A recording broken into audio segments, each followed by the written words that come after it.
نبی علیہ الصلوۃ والسلام کی بخاری شریف کی روایت،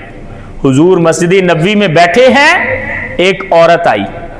اور آ کے نبی علیہ الصلوۃ والسلام پر اپنے آپ کو پیش کرتی، کہتی حضور آپ میرے ساتھ شادی کر لیں۔ نبی علیہ الصلوۃ والسلام نے اس عورت کی طرف دیکھا، دیکھ کے حضور نے نظریں نیچی کر لی۔ اور ادب کا تقاضا یہ ہے کہ جب کوئی رشتہ دیکھیں آپ کو پسند نہ آئے یا ضرورت محسوس نہ ہو تو ادب کے ساتھ انکار کریں، اچھے طریقے کے ساتھ انکار کریں، منہ پہ خامیاں نہ گنوائیں جیسے ہمارے ہاں چل رہا ہے۔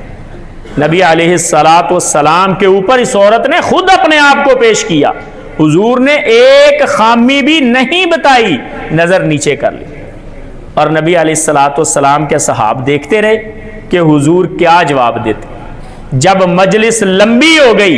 نبی علیہ الصلوۃ والسلام نے ہاں نہ کی تو وہ عورت خود ہی سمجھ گئی کہ رسول اللہ صلی اللہ علیہ وسلم کو کوئی رغبت نہیں۔ اور نبی علیہ الصلوۃ والسلام کی شادیوں کے معاملات وہ ذاتی رغبت سے نہیں ہوتے تھے۔ یہ بڑا اہم مسئلہ ہے کہ نبی علیہ الصلوۃ والسلام کی شادیوں کے فیصلے یہ اللہ رب العزت کے حکم سے ہوتے تھے۔ سیدہ زینب رضی اللہ تعالی عنہ ازواج مطہرات پہ فخر کیا کرتی تھی کہ میرا نکاح اللہ رب العزت نے آسمانوں پہ پڑھایا، اور سیدہ عائشہ رضی اللہ تعالی عنہ یہ فخر کیا کرتی تھی کہ میرا رشتہ اللہ رب العزت نے حضرت جبرائیل کے ہاتھوں حضرت رسول اللہ کو بھیجا ہے۔ اور حضرت جبرائیل علیہ الصلوۃ والسلام آئے ریشمی کپڑے کے اندر سیدہ عائشہ رضی اللہ تعالی عنہ کی تصویر لے کے، اور نبی علیہ الصلوۃ والسلام کو آ کے دکھا کے کہتے ہیں حضور یہ آپ کی دنیا میں بھی بیوی ہے، جنتوں میں بھی بیوی ہے۔ تب اللہ کے نبی نے شادیاں کی، یعنی نبی علیہ الصلوۃ والسلام کی شادیاں وہ ذاتی رغبت سے نہیں ہوتی تھی، اللہ کے حکم کے ساتھ۔ جب حضور کی ایک ایک بات اللہ کے حکم کے بغیر نہیں ہوتی تھی تو اتنے بڑے فیصلے کیسے ہو سکتے ہیں؟ بعض لوگ حضرت رسول اللہ صلی اللہ علیہ وسلم کے اوپر قدغن لگانے کی کوشش کرتے ہیں، اور یہ بات سمجھ لیں اگر نبی علیہ الصلوۃ والسلام کی شادیاں ذاتی رغبت کی بنیاد پہ ہوتی تو جب مکہ میں اہل مکہ نے رشتے پیش کیے تھے نبوت کے ابتدائی دنوں میں کہ آپ پورے علاقے میں سے سب سے خوبصورت عورت کی طرف اشارہ کریں، ہم آپ کے قدموں میں رکھ دیں، تو نبی علیہ الصلوۃ والسلام نے کوئی رغبت ظاہر نہیں کی۔ تو نبی علیہ الصلوۃ والسلام نے اس عورت کے بارے میں خاموشی اختیار کی، اور عورت جب واپس جانے لگی تو نبی علیہ الصلوۃ والسلام کا ایک صحابی بولا، کہتا حضور اگر آپ کو رغبت نہیں ہے تو اس خدمت کے لیے یہ خادم حاضر ہے، میری شادی کروا دیں۔ نبی علیہ الصلوۃ والسلام نے بطور قاضی، اور یہ اصول ہے کہ جس عورت کا کوئی ولی نہ ہو اس کا ولی حکمران ہوتا ہے۔ صحابیات بتاتی ہیں کہ اس عورت کا ولی کوئی نہیں تھا، اسی لیے تو آ کے اس نے خود پرپوز کر دیا نا، وگرنہ یہ ولی کا کام ہے کہ وہ رشتہ پیش کرے، چاہے لڑکی والوں کی طرف سے ہو یا لڑکے والوں کی طرف سے۔ جب سیدہ حفصہ رضی اللہ تعالی عنہا کے خاوند فوت ہوئے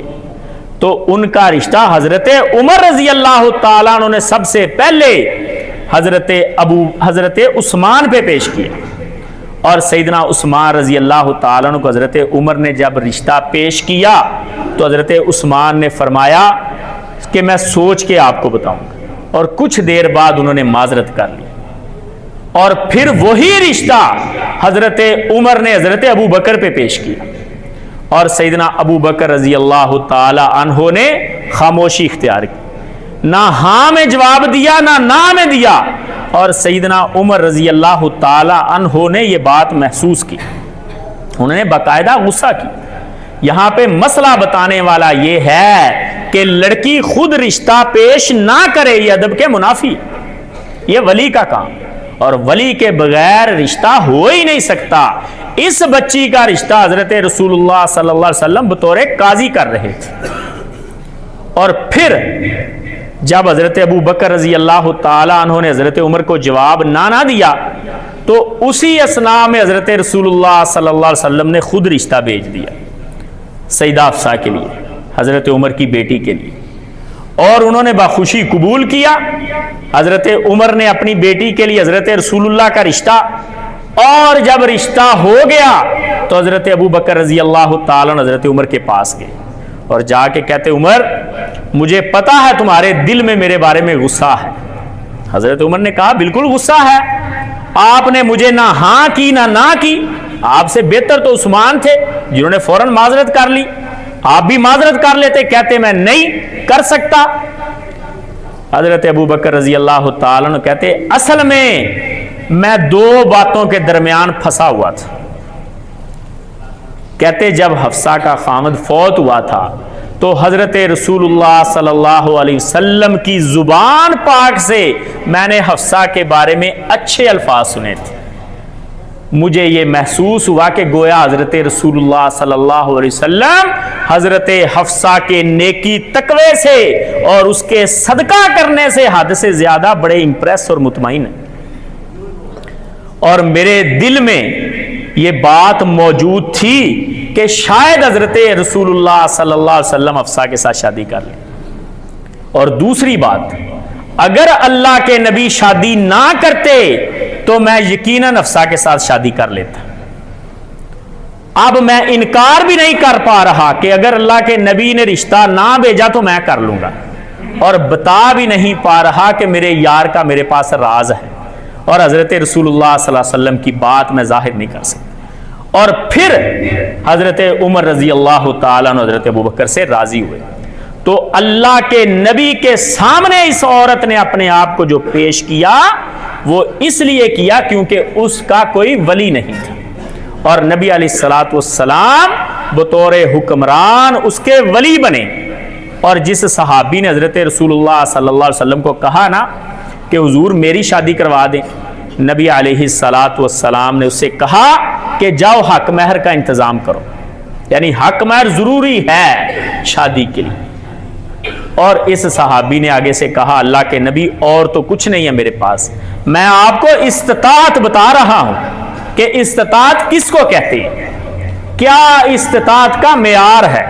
اور نبی علیہ الصلوۃ والسلام کا یہ صحابی کہنے لگا حضور ایک چادر ہے میرے پاس، یہ حق مہر میں دے دیتا ہوں۔ نبی علیہ الصلوۃ والسلام نے فرمایا اللہ کے بندے ایک چادر کا کیا کرے گا، اس کو دے دے گا تو خود بیٹھا رہے گا، میری مجلس میں کیسے آیا کرے گا، اور خود رکھے گا تو پھر حق مہر کیا ہوگا،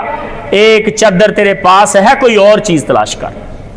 نبی علیہ الصلوۃ والسلام نے فرمایا التمس ولو خاتما من حدید،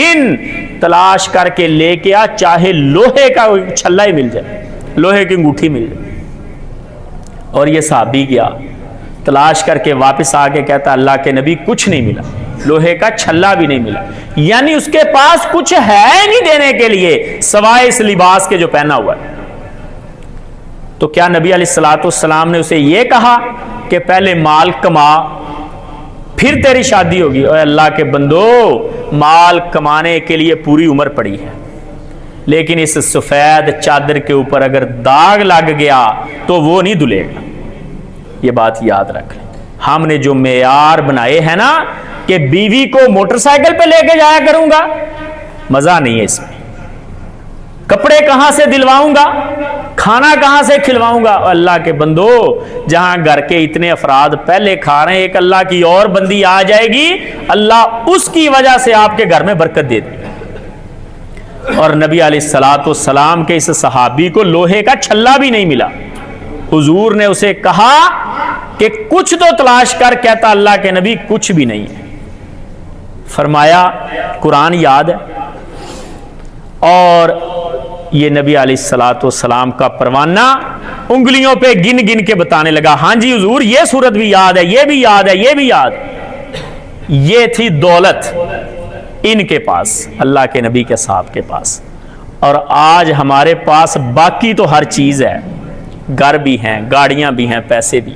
نہیں، یاد تو قرآن نہیں یاد، اور نبی علیہ الصلوۃ والسلام کے صحابی نے جب صورتیں گنوائیں تو حضور نے فرمایا میں تیری اس کے ساتھ شادی کر دیتا ہوں، ان صورتوں کے بدلے میں یہ صورتیں ہی تیرا حق مہر ہے، اسے یاد کروا دینا، یہ تیرے حق مہر کی ادائیگی ہو جائے۔ اور نبی علیہ الصلوۃ والسلام نے ایک صحابی کی شادی ایک جوتے کے جوڑے کے عوض بھی کروائی۔ یعنی حق مہر کا معیار جو ہم نے بلند کر لیا ہے، یا استطاعت کا معیار جو ہم نے بلند کر لیا ہے، وہ دین اسلام کا نہیں ہے۔